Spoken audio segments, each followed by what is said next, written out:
Who's ready for some YA fiction?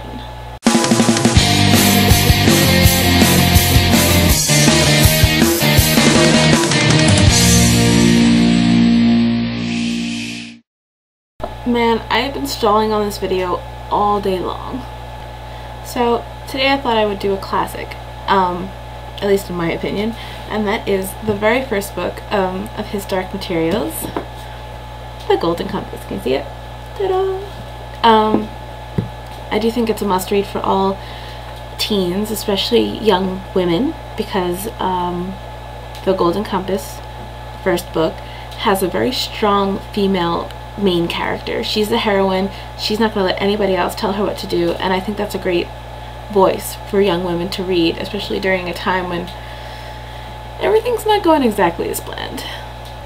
The book is basically about this girl Lyra, who is, I want to say, about 11-12 years old. Her age becomes important later on in the series, but right now she's a young girl. Her demon's name is Pantaleimon, who is kind of like, demons are their external souls sort of thing.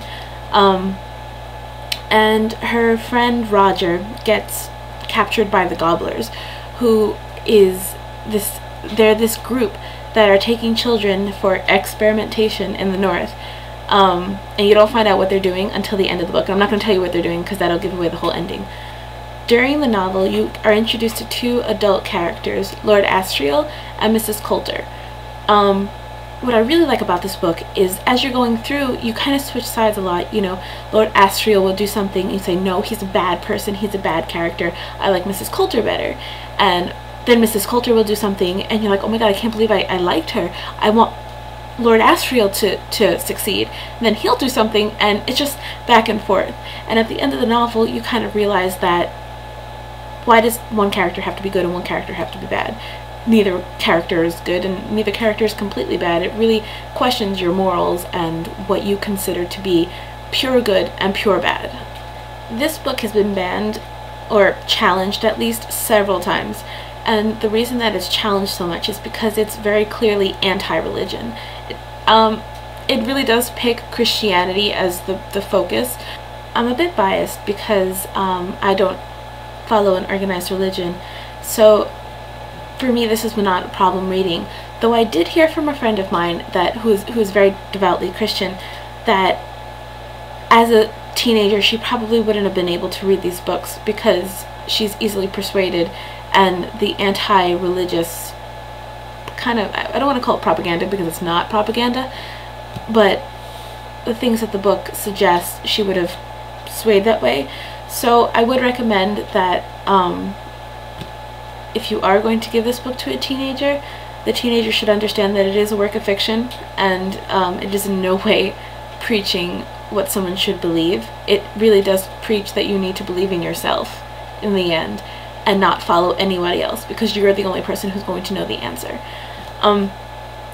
Also, the whole moral dilemma that none of the characters are completely good or bad, that also might be above a few people, especially if it's very, very young. Like, I would have not understood what was going on when I was 12.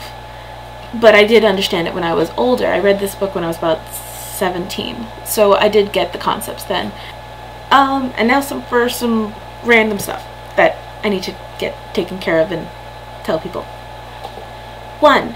Patience. I would love for you to review this book with the movie, because I did see the movie very recently and I have some strong views and I'm wondering if you have the same ideas, and I would love to see it. So that's my suggestion.